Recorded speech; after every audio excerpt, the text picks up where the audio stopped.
Operation सिंदूर की सफलता के लिए भारतीय सेना को धन्यवाद देने के लिए इस्लामपुर नागरिक समाज ने तिरंगा यात्रा का आयोजन किया।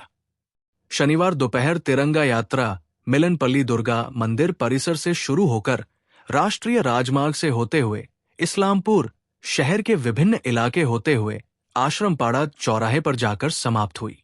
इस तिरंगा जुलूस में भाजपा जिला अध्यक्ष निमाई कविराज, भाजपा के उत्तर दिनाजपुर जिला उपाध्यक्ष सुरजीत सेन, जिला सचिव तापस विश्वास, इस्लामपुर भाजपा नगर मंडल अध्यक्ष चित्तजीत रॉय और अन्य उपस्थित थे। देखुन गोटा उत्तर दिनाजपुर जिलाय प्रथम अवस्थाय আমাদের জেলাতে বড় একটা তিরঙ্গা মিছিল হয়েছে। বিশিষ্ট সমাজের নাগরিকদের দ্বারা সেই তিরঙ্গা যাত্রাকে আমরা সফল করেছিলাম।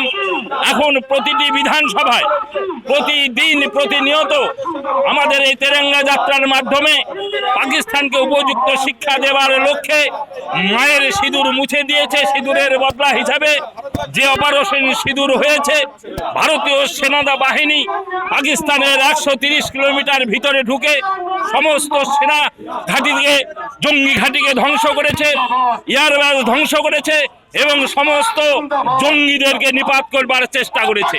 তাই নাগরিক সমাজের পক্ষ থেকে তিরঙ্গা যাত্রার মাধ্যমে আগামী দিনে সেনাবাহিনীকে ধন্যবাদ জ্ঞাপন করা, সেনাবাহিনীকে সম্মান জানানো এবং সেনাবাহিনীর আগাম সাফল্য কামনার জন্য এই তিরঙ্গা যাত্রা চলছে। এবং আগামী দিনে গ্রামে গ্রামে গিয়ে এই তিরঙ্গা যাত্রা সেনাবাহিনীর প্রাক্তন কর্মীদের নিয়ে, সাধু সন্তদের নিয়ে, সমাজের বিশিষ্ট নাগরিকদের নিয়ে আমাদের এই তিরঙ্গা যাত্রা আগামী দিনে চলবে এবং সমস্ত মানুষকে দেশপ্রেমে আবদ্ধ করে জাতীয় জাগরণের মাধ্যমে, রাষ্ট্র চেতনার মাধ্যমে দেশকে রক্ষা করবার এবং সেনাবাহিনীকে দিয়ে উপযুক্ত পাকিস্তানকে শিক্ষা দেবার ব্যবস্থা হবে।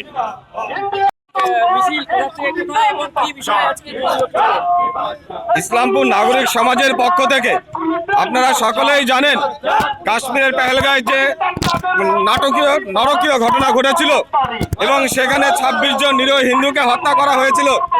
সেই ঘটনার পরিপ্রেক্ষিতে অপারেশন সিঁদুর এবং সিঁদুরের সাফল্যে আমরা ভারতীয় সেনাকে অভিনন্দন জানাতে এবং আগামী দিনে আমরা ভারতীয় সেনার সঙ্গে আছি, সেই উপলক্ষে আজকে আমাদের এই তিরঙ্গা যাত্রা।